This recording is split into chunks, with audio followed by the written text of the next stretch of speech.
Good afternoon. It is Monday, the 16th of August, 2021, and I'd like to share with you a short essay from one of my favorite authors, Fred Buechner, who was born in 1926. This is about prayer. Everybody prays whether he thinks of it as praying or not.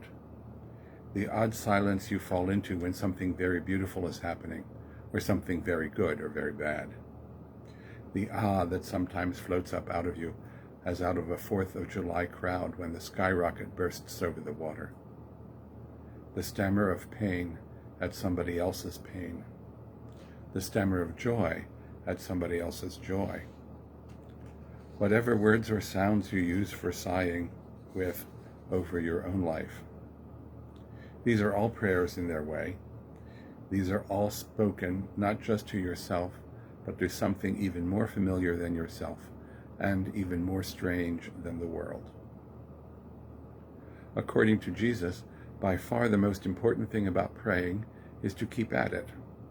The images he uses to explain this are all rather comic, as though he thought it was rather comic to have to explain it at all. He says, God is like a friend you go to borrow bread from at midnight. The friend tells you in effect to drop dead, but you go on knocking anyway until he finally gives you what you want, so he can go back to bed again. Luke 11:5-8. Or, God is like a crooked judge who refuses to hear the case of a certain poor widow, presumably because he knows there's nothing much in it for him. But she keeps on hounding him until finally he hears her case, just to get her out of his hair. Luke 18:1-8.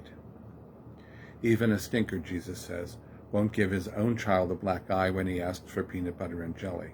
So how the more will God when his children ask? Matthew 7:9-11.